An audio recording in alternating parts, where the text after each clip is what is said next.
Eh bien, bonjour à tous, bienvenue à la coutellerie champenoise, où aujourd'hui on va encore vous parler de couteaux. Et on va vous parler des 5 couteaux qu'il faut absolument avoir dans sa cuisine pour réaliser une cuisine occidentale, on va dire.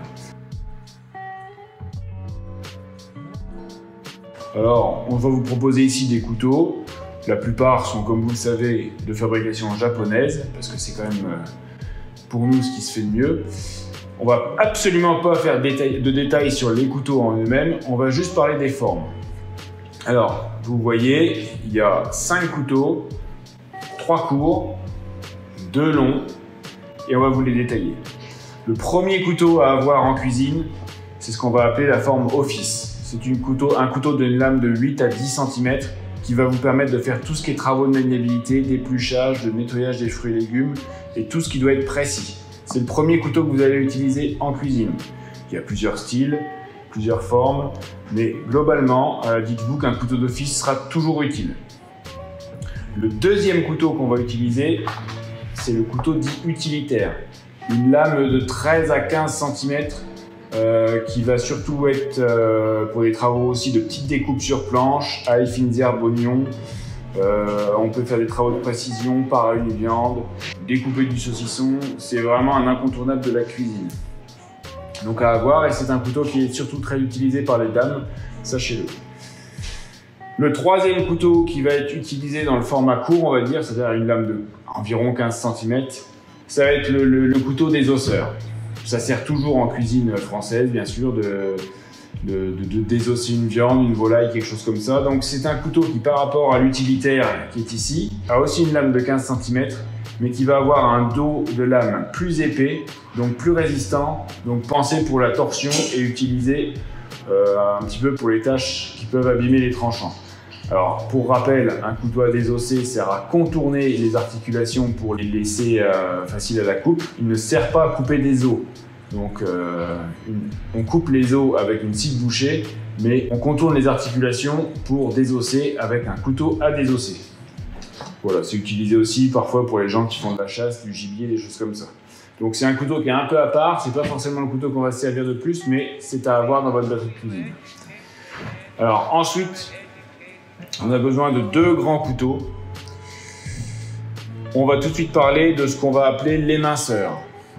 C'est un couteau qui va être haut et qui va permettre d'émincer sur planche, un peu comme je le fais là. Donc viande, légumes, poissons, tartare, des choses comme ça. Il peut avoir plusieurs formes. C'est vous qui allez choisir en fonction de vos goûts et de vos besoins.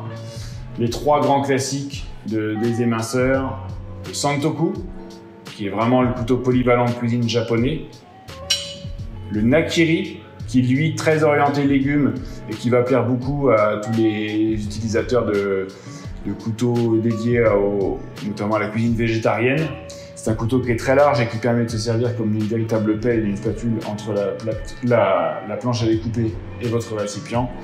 Et peut-être l'incontournable quand même, le couteau de chef, qui est appelé couteau de chef en Europe et le gyuto au Japon. Alors, à vous de choisir le couteau éminceur qui vous convient. Si vous utilisez un Nakiri dans votre batterie de cuisine, choisissez plutôt le couteau de chef. Et le chef et le Santoku font un peu doublon dans une batterie de cuisine, mais pour le plaisir, vous pouvez les avoir aussi. Et le dernier couteau qui va vous servir en cuisine occidentale, c'est le couteau à longue découpe, c'est le couteau à trancher, qui va avoir une lame, on va dire, de 20 à 24 cm, dans un format courant. Ça peut être plus long, ça peut être plus court, mais avec ça, vous allez pouvoir faire des longues découpes de gigot, rôti, des choses comme ça. Avec l'aisance, vous pourrez lever un filet de poisson, même si la lame est plus longue que le fameux filet de sole. La découpe de charcuterie, le jambon à l'os. Bref, c'est aussi un incontournable de la cuisine. Donc avec ça, dites-vous bien que vous pourrez faire tout ce qui est possible en cuisine occidentale. Vous pourrez faire des sushis avec le trancheur au lieu d'un sashimi. Il n'y a aucun problème, on peut quasiment tout faire avec ces 5 formidables couteaux qui vont composer votre mallette de cuisine pour bien faire la cuisine occidentale. N'hésitez pas à nous consulter pour d'autres demandes. On verra d'autres couteaux à détailler prochainement. Alors merci de nous suivre de plus en plus nombreux. N'hésitez pas à déposer un like ou à laisser un commentaire et même à partager cette vidéo si celle-ci vous a plu. Et bien sûr, abonnez-vous à notre chaîne YouTube.